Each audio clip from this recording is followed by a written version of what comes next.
Mungkin orangnya ceria, mungkin orangnya enggak, gue baik-baik aja, tapi di dalam pikiran bawah sadar, ternyata kita bisa ngeliat kok orangnya kenapa dia kuning ya, kok warnanya kuning ya, kok orangnya merah, enggak gue positif kok, tapi ternyata pikiran bawah sadar mengatakan tidak begitu. Gara-gara dia punya mental block gitu kali ya, Coach? Betul, makanya punya mental block dan sebagainya. Makanya kalau ditanya ke saya, apa yang saya lakukan dalam diri saya harus membersihkan pikiran negatif-negatif itu keluar dari diri saya. Dan ini sebenarnya ada kata kunci. Kata kunci yang harus dipegang. Perasaanmu bukan alat yang mengendalikan diri.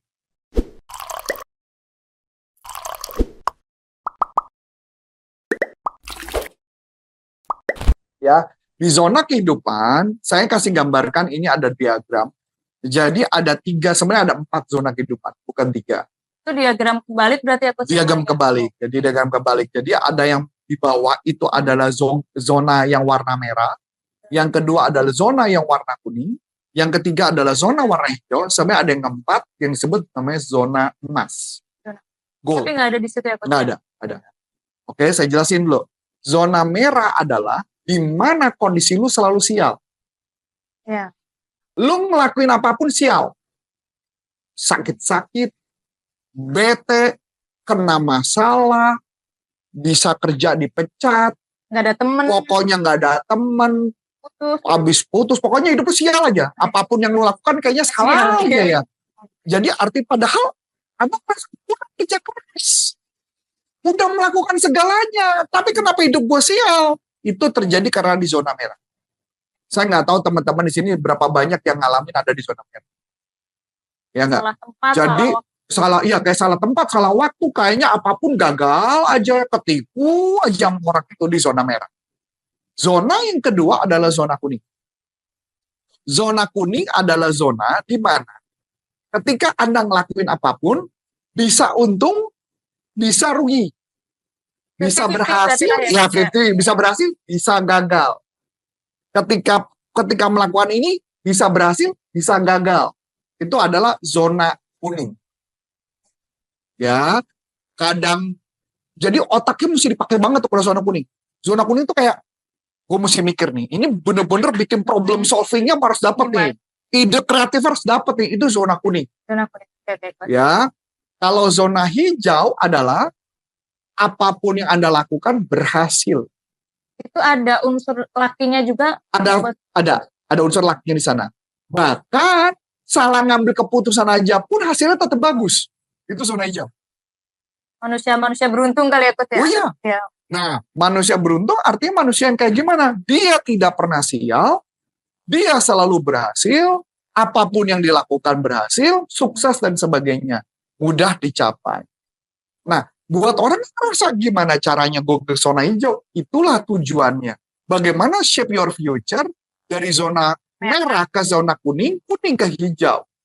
Kalau zona emas, ini spesial. Zona emas, dia bisa menciptakan apapun.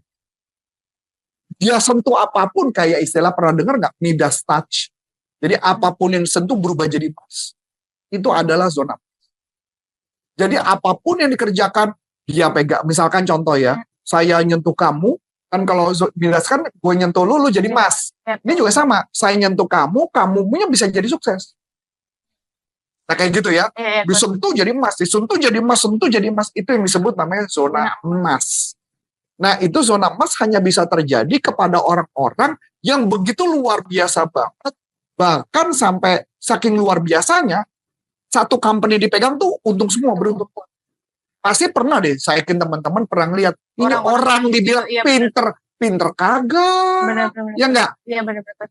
Hoki kagak, menurut saya biasa aja, lulusan dari untung terus. Siapapun yang di ini berhasil, pernah lihat pasti kan ada yang kayak gitu. Nah itu adalah zona emas. Jadi kalau kita bicara begitu, berarti apa harus kita tahu? Bahwa kita harus mempelajari bagaimana cara kerja pikiran kita. Kalau kita tidak mengerti cara kerja pikiran, maka apa yang terjadi? Kita tidak bisa membuat vibrasi kita yang tadi kuning atau merah menjadi hijau. Bahkan menjadi emas. Tugas kita menaikkan vibrasi kita sampai menjadi emas. Nah, itu adalah gambaran yang harus dilakukan. Nah, bagaimana cara kerja pikiran? Kita tahu. Di pikiran kita, maka di atasnya saya tulis di situ ada yang namanya visual, auditory, kinestetik, olfaktori, dan gustatory. Visual berarti mata, auditory berarti mendengar, kinestetik berarti peraba, ya kan? Olfaktori berarti gustatory pengecapan, olfaktori berarti penciuman. Contoh visual, ya kan? Visual nonton film setannya masuk dalam pikiran, kan gitu ya? Ke bawah mimpi Ke bawah mimpi. Kalau auditory artinya pendengaran, dikatain perkataan itu masuk di pikiran. Kita mulai ngerasa gue nggak bisa apa-apa ya, akhirnya jadi rendah diri gitu ya. Terus kemudian kinestetik misalkan kayak tadi kayak kena penyakit, rasa nggak enak dan sebagainya, itu kinestetik dan sebagainya. Nah, itulah cara kerja informasi masuk ke dalam pikiran bawah sadar. Jadi kata kuncinya adalah masuk ke dalam pikiran bawah sadar. Informasi tadi kalau masuk ke pikiran bawah sadar, apa yang terjadi? Terciptalah diri kita menganggap diri kita sial, menganggaplah diri kita nggak beruntung, menganggaplah diri kita nggak bisa apa-apa. Maka apa yang terjadi? Informasi tadi masuk ke pikiran bawah sadar, mengendap gitu ya. Mengendap di bawah sadar, maka sudah pasti membuat Anda jadi merah. Dan sugestinya berulang-ulang. Nah, kayak tadi saya bilang, sugestinya berulang-ulang, kita jadi merah. Nah, bagaimana caranya? Kalau gitu supaya kuning, yang paling sederhana adalah melakukan afirmasi. Ketika melakukan afirmasi sebanyak-banyaknya, maka pelan-pelan menjadi kuning. Tapi ketika kita mau buat jadi hijau, itu kan mesti kita beruntung. Ya, berarti banyak racun, banyak toksik, banyak problem-problem yang harus dikuras semuanya dikeluarkan. Caranya nanti saya jelaskan. Yang penting prosesnya dulu nih. Karena setiap informasi yang masuk dalam kita kan bisa saya katakan datang dan pergi. Ya. Hari ini saya gimana, besok ada cerita apa, masuk lagi informasi baru, tugas saya adalah ngebuang program ini biar masuk yang positif. Nah, itu gambar. Siklusnya gitu terus. Jadi akibatnya apa? Ketika pikirannya dia negatif, maka apa yang terjadi? Maka perilakunya juga negatif. Bawa berarti ya, Coach. Betul. Jadi ketika dia memasukkan apa yang kurang tepat, maka perilakunya juga negatif. Nah, inilah yang harus diberesin. Mungkin orangnya ceria, mungkin orangnya enggak, gue baik-baik aja, tapi di dalam pikiran bawah sadar, ternyata kita bisa ngeliat kok orangnya kenapa dia kuning ya, kok warnanya kuning ya, kok orangnya merah, enggak gue positif kok, tapi ternyata pikiran bawah sadar mengatakan tidak begitu. Gara-gara dia punya mental block gitu kali ya. Betul, makanya punya mental block dan sebagainya. Makanya kalau ditanya ke saya, apa yang saya lakukan dalam diri saya harus membersihkan pikiran negatif-negatif itu keluar dari diri saya. Dan ini sebenarnya ada kata kunci. Kata kunci yang harus dipegang. Perasaanmu bukan alat yang mengendalikan dirimu. Ya. Oke? Perasaanmu sering menjadi alat yang digunakan untuk menarik rezeki atau nggak menarik rezeki sebaliknya. Kata kuncinya adalah perasaan. Ketika perasaanmu positif, kamu narik yang positif. Perasaanmu negatif, narik negatif. Yang jadi masalah adalah, kita udah berusaha positif. Perasaan saya baik-baik aja. Saya sudah mau positif, saya sudah mau baik-baik saja, tapi apa yang terjadi? Yang terjadi adalah pikiran saya tetap negatif. Atau perasaan saya negatif yang suka nggak jelas kenapa. Iya tuh, Coach. Bener nggak? Bener nggak? Bener, Coach. Mau kita bisa positif nih, pagi-pagi udah berdoa. Udah afirmasi. Iya, udah teriak-teriak. Tokonya siang galau aja nggak jelas. Datang dari mana? Setiap hukum mengatakan hilangkan perasaan galau itu biar digantikan dengan positif. Kan maunya gitu. Tapi kenyataannya tidak. Sama aja, Coach. Sama aja. Makanya tadi kalimat saya diperhatikan. Perasaanmu bukanlah alat kontrol pikiranmu. Jadi cara mainnya apa? Adalah permainannya apa? Bahwa jangan percaya apa yang dipikirkan, jangan percaya dengan apa yang kamu rasakan. Terus apa, Coach? Kamu hidup bukan karena perasaan, kamu hidup bukan karena pikiranmu, kamu hidup karena apa yang kamu memang mau set di dalam diri. Jadi cara yang harus kita lakukan adalah bagaimana cara pikiran bawah sadar, pikiran sadar kita. Karena kita sadar pikiran sadar itu sifatnya hanya terbatas. Ya. Kita harus masukkan sesuatu di dalam pikiran bawah sadar. Semakin kita masukkan ke dalam pikiran bawah sadar, maka kita semakin diperbaharui setiap harinya. Kita diperbarui siapa citra diri kita. Siapakah seorang Antonius Arif ini? Siapakah seorang Tika ini? Kalau nggak kelihatan kayak gitu, apa yang terjadi? Kita gampang banget digiring dan gampang banget kita jatuh. Ya, makanya kita harus bisa menyimpan segala sesuatu di pikiran bawah sadar. Nah, yang menarik adalah otak. Nah, ini menarik nih, otak. Otak itu melihat secara gam. Saya misalkan ngomong anjing. Tulisannya kan bukan DOG kan. Bukan anjing cuma ANJING kan enggak, tapi muncul gambar apa? Anjing. Oke. Sekarang saya mau nanya, bisa ngelihat, imajinasikan anjing galak? Bisa. Bisa. Lihat. Anjingnya warna abu-abu. Pitbull ya? Ya, abu-abu pitbull. Bisa kamu ngelihat bahwa anjing itu ngigit kakimu? Bisa. Nah, kan lucu ya. Gambar kan? Ya. Bukan tulisan anjing gigit kaki kan enggak kan? Ya. Betul? Itulah soalnya betul. Ya.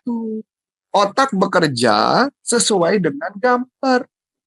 Jadi kalau kita mau narik positif, pertanyaannya kamu bisa nggak membayangi diri positif? Coach, ini aku balik lagi ke sama yang mental block itu ya Coach ya. Nah kan kadang kan kita punya mental block, tapi kita nggak tahu tuh Coach kalau misalkan kita punya mental block. Nah buat itu gampang, ada formnya. Ada formnya, ada asesmennya. Kita bisa menemukan. Kalau misalkan kita kan berarti kalau misalkan kayak gitu biasanya kita disadarkan sama teman gitu kan Coach, kayak misalkan kayaknya kamu ini deh, kayaknya kamu itu deh. Nah kalau misalkan kita nggak ketemu sama teman apa orang yang cocok itu kan kita nggak akan sadar gitu Coach. Kalau misalkan betul, itu salah satunya. Salah cara lainnya adalah kita mempunyai yang namanya form untuk menemukan apa mental blockmu, apa penghambatmu, apa yang membuat kamu tidak berhasil, apa yang membuat kamu tidak jalan dan sebagainya. Jadi buat saya adalah kita harus buat itu dulu. Yang jadi masalah di pikiran kita adalah apa? Masalahnya adalah otak kita nggak bisa membedakan mana hayalan, mana kenyataan. Jadi ketika kamu mikir negatif, walaupun itu cuma hayalan, otak nganggap itu kenyataan. Contoh, tahu jeruk nipis? Tahu. Bayangin jeruk nipis dibelah dua. Ya. Oke, jeruk nipisnya diambil, coba ditetesin ke lidah. Ya. Apa yang dirasakan? Muncul nggak rasa? Iya, Pak. Rasa apa? Sumpah. Asam ya? Iya. Padahal itu hayalan ya? Iya, benar. Tapi kenapa kamu bisa berasa asam? Bayangin. Itu yang terjadi. Karena otak tidak bisa membedakan mana hayalan, mana kenyataan. Itulah otak. Ya. Coba nggak lu bayangin bahwa diri lu sakit setiap hari? Bisa nggak bayangin dirimu ternyata kamu orang yang tidak beruntung setiap hari? Secara tidak langsung.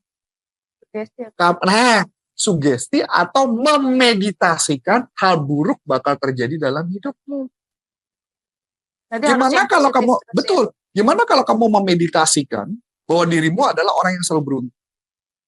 Kamu tahu, saya setiap hari meditasi, merenung, 45 sampai 1 jam. Jadi itu yang harus dilakukan setiap hari. Kalau enggak, kita harus melakukan sesuatu di kepala kita. Ingat dong, ya mager, ya kalau memang mau tetap hidup susah sih. Kalau di agama saya bilang kalau orang malas mendingan gak usah dikasih makan katanya gitu. Ya enggak? Iya. Kalau orang ya semut aja tahu kok waktunya kapan yang ngumpulin makanan, ya enggak? Semut aja tahu masa kita manusia nggak mau melakukan, ya kan? Itu kan konyol. Itulah gambarannya ya. Dan bayangin nggak kalau itu dilakukan sampai 30 hari, apa yang terjadi? Otak kita akan berubah pelan. Itu yang menarik ya. Apalagi kalau di brain detox. Dicuci otak. Iya enggak? Nah, ini yang menarik. Bagaimana saya mau menjelaskan tadi warna merah, kuning, hijau. Kenapa bisa terjadi? Nah, ini yang saya sebut namanya life force particle. Ini gambarannya adalah contoh ya. Ini bukan gambar, ini cuman ilustrasi.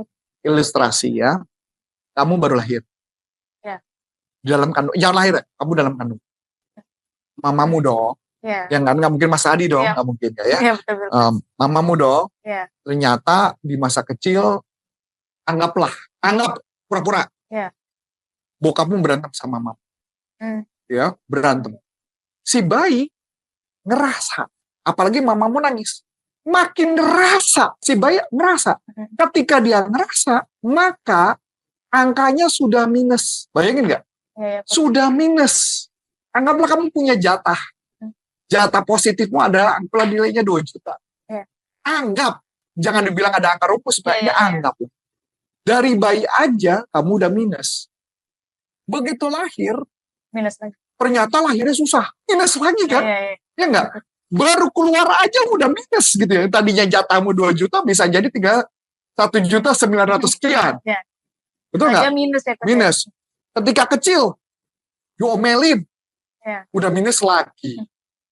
Ya enggak? Diomelin, dimarahin, dikata-katain, dan sebagainya. Minus. Nembak cewek, kalau saya kan nembak cewek, kalau kamu nggak mungkin nembak kan ya, kamu yang ditembak lah ya, masa sih nggak mungkin masa dia. Emansipasi sekarang Pak. Gitu ya, nggak khawatir ya. Anggaplah, saya nembak wanita, saya ditolak, minus nggak? Minus. Pernah tapi Pak. Pernah. Ya, yang nggak pernah ditolak Wiwi itu dia ganteng. Lanjut ya. Jadi artinya minus terus. Kalau mama makin lama makin minus, apa yang bakal terjadi? Ketika di ujung umur kita, maka bisa jadi angka kita yang tadi 2 juta udah menjadi minus. Ketika jadi minus, apapun yang kita kerjakan mulailah warna merah.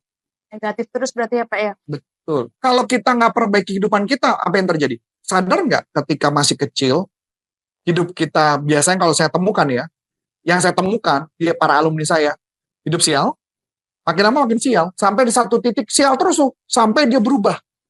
Dia melakukan perubahan, dari sial, hoki, untung, makin lama makin untung.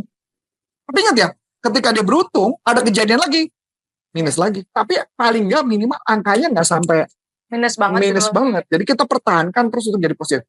Kalau kamu mau jadi emas gimana? Berarti kan yang positif dong.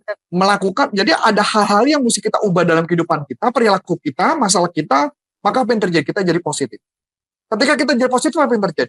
Maka kita, ya namanya kehidupan kan tetap ada juga yang negatif, pasti ada dong.